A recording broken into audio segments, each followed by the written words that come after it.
depuis l'Antiquité, mais aussi depuis les temps dits modernes. C'est-à-dire pendant le siècle de lumière, à l'apogée de l'humanisme occidental, la France a produit le texte le plus beau de sa littérature raciste négrophobe. L'un des textes de Colbert, à l'époque ministre des Finances de Louis XIV, 1685. Et voici ce que dit le Code royal de Colbert à l'article 44.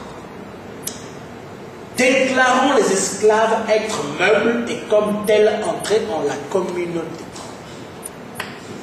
C'est-à-dire qu'il y a une législation de ce qu'est l'esclave, il y a les termes, il y a l'organisation sociale qui la légitime et toute la pensée idéologique qui la soutient. Pourtant, on parle de l'humanisme, on parle des lumières, mais ces lumières ont entraîné à ce qu'une partie de l'humanité devienne des biens meubles.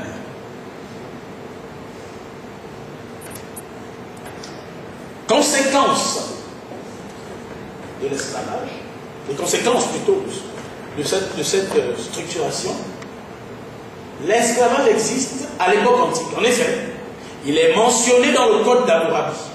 Le Code d'Hammurabi, vous savez que le Code d'Hammurabi est ce que, quand on fait la première année de droit, on enseigne comme étant la plus ancienne législation. Ce qui est faux, d'abord, au passage, hein, c'est pas la plus ancienne, mais c'est la plus ancienne où l'esclave, dans la législation, est mentionné avec comment on appelle, les critères qu'on a tout à l'heure.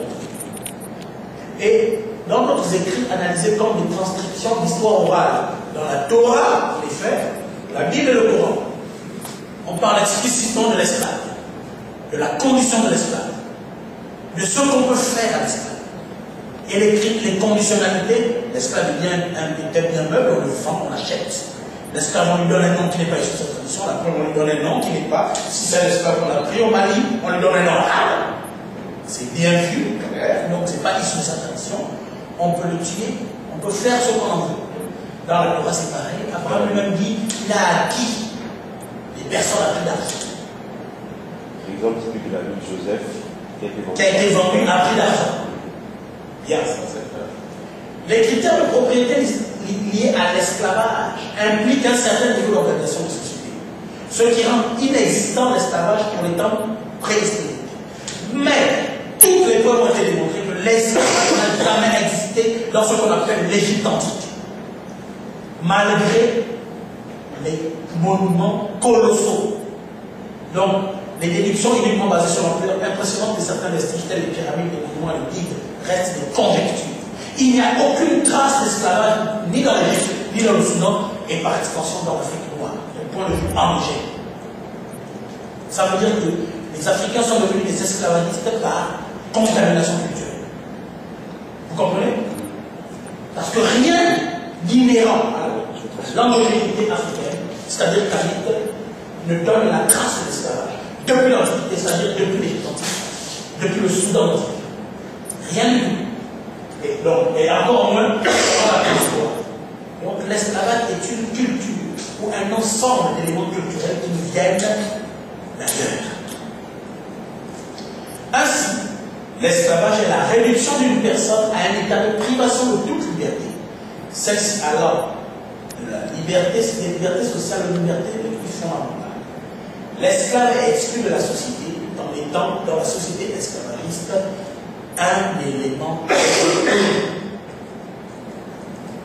Si quelqu'un, dans l'assistance que vous donnez, un mythe, une légende, un proverbe, un chant, un conte, une épopée, dans sa langue, qui nous prouve le contraire, ce sera intéressant de nous le signaler et de le mettre à notre attention pour que nous puissions aussi nous apprendre. Parce que nul n'est infaillible. Maintenant, voici quelques images qui nous montrent la condition de l'esclave et donc les conditions associées à donc à droite, nous avons une fresque qui représente Abraham sa femme Sarah et son esclave. Vous allez constater que l'esclavage consiste précisément à une déshumanisation. Et comment on déshumanise? C'est-à-dire l'image de cette déshumanisation, c'est la nudité. On enlève à l'être humain les éléments qui lui permettent de montrer qu'il est sociable, c'est-à-dire se couvrir le corps. L'esclave est nu, la femme légitime est couverte, et l'esclave, son rôle, c'est d'assouvir les fantasmes de son maître. Elle appartient à la femme qui la prête à son mari. Est-ce que vous voyez les conditions de l'esclave? Ça, c'est la Bible. Enfin, la Torah, la Bible et puis le Coran, puisque tous légitiment la même chose. À côté, nous avons une petite fresque qui représente comment étaient entassés nos ancêtres en partance de l'île de Gorée, qu'on a visité il y a 2 jours. Ils étaient encore déshumanisés, c'est-à-dire nus. Nous voyons aussi ça, c'est une photo prise au Cameroun. Ça date des années avant les indépendances, pendant la coloniale. Vous voyez qu'ils sont encore déshabillés et enchaînés. Donc, l'une des caractéristiques de l'esclavage, c'est la déshumanisation. C'est-à-dire, on ôte l'humanité à des êtres humains pour pouvoir leur faire ce qu'on veut. Donc, l'image associée à l'esclave, c'est ne pas être un humain. À un humain, on n'accorde pas le droit. Ici, nous avons une fresque qui montre le passage de la rencontre entre Livingstone et de Brazza dans le bassin du Congo. Vous voyez encore, ils sont déshumanisés. Déshumanisés. Ce que vous voyez là, ce sont des fresques. Mais personne dans les langues africaines ne peut venir nous justifier ce qu'on appelle le cache-sexe. Parce que sinon, je pose la question à tout le monde. Dites-nous comment on appelle le cache-sexe dans vos langues. 1. Dites-nous quelle est la preuve du cache-sexe dans votre famille, c'est-à-dire votre arrière-grand-père. Le vestige du cache-sexe qu'il avait, qu'il vous a légué pour vous légitimer qu'il y avait le cache-sexe chez les nègres. Il faut le dire, parce que jusqu'à présent, le cache-sexe, on ne le voit que dans les peintures des colons. Il n'y a aucune tradition qui parle de cache-sexe. Il n'y a aucune image du cache-sexe dans vos propres cultures, mais dans votre propre famille, quel est votre arrière-grand-père qui avait son cache-sexe et comment il vous l'a transmis? Pour avoir la preuve que les nègres, c'est-à-dire les Kamites, avant d'être devenus nègres, l'avaient comme seul vêtement ou espèce de vêtement, de sorte qu'ils ne disent pas que ça soit de la déshumanisation. Puisqu'ici la preuve est faite. Là où l'esclavage est né, elle prend l'esclave se déshumaniser par le déshabillement, le dénuement. Là où ils sont venus la culture en Afrique, c'est la même chose. Comment expliquez-vous? Et c'est pas fini. Ici, nous voyons dans le monde arabe, ça c'est une fresque qu'on appelle l'esclave. On est là dans le monde arabe. Vous voyez, les hommes sont couverts, les femmes sont dénudées. Ça ne nous fait pas penser aux clips des nègres aux États-Unis qui font du rap. Et maintenant ici, les hommes sont habillés, les femmes sont dénudées. C'est ça. Il faut savoir que l'esclavage a commencé d'abord par le rapte des femmes. C'est-à-dire que les Européens raptaient des femmes slaves qui les vendaient aux Arabes.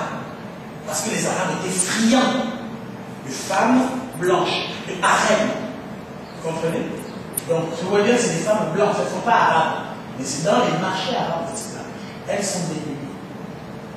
Parce qu'elles sont déshumanisées. Ce sont des objets sexuels ou autres pour le plaisir des hommes. C'est très important. Là, à côté, vous avez une fresque aussi qui montre le traitement infligé aux esclaves. Vous voyez toujours la thématique du dénuement. Toujours nu. Parce que c'est animaliser l'être humain. Et là, on a ajouté ce qu'ils ont appelé le commerce triangulaire. Mais je ne vois pas le commerce parce que s'il y avait commerce, il faut alors dire dans les traditions africaines, combien coûte une personne? C'est-à-dire quel est le prix de la personne? Dites-nous quelles sont les traditions qui le disent. Endogène. La personne coûte tant. Quel est le marché? Quel est le marché où on vend les personnes? Comment on procède pour la vente des personnes? Et puis, dites-nous, quand est-ce que ces populations dites africaines sont parties proposer leurs marchandises humaines aux Occidentaux? On parle de commerce.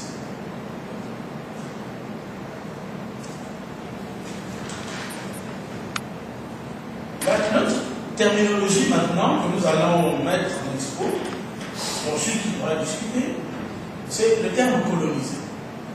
Terme tiré du latin colonus, qui veut dire cultiver la terre, dompter la terre. Colonie, c'est-à-dire cultiver la terre, dompter la terre, occuper donc un territoire. Le terme colonisé dans le langage courant est pris pour un adjectif qualificatif et un substantif qui signifie avoir été sous le joug colonialiste aujourd'hui. C'est ce que ça veut dire. Et c'est quoi le colonialisme? Le colonialisme est la forme péjorative de la colonisation. Parce que nous dit colonus, ça veut dire dompter la terre, occuper un espace. C'est pourquoi on dit que les Grecs disaient, les Éthiopiens disent que, quand je dis les Éthiopiens, il faut comprendre les Soudanais, pas les Éthiopiens d'Addis Abeba. Le Soudan, on dit selon les Grecs. C'est-à-dire l'intérieur du continent, c'est ça, Éthiopien. Et donc, les gens de l'intérieur du continent, c'est-à-dire les Noirs, les plus Noirs, qu'on appelle Aethiopos, Aethio, qui veut dire rouler, et Ops, qui veut dire face, tout le mot en anglais, qui veut dire en haut. Les Aethiopos disent que les Aegyptos, c'est-à-dire les Égyptiens, sont une de leurs colonies, au sens de un détachement de leur population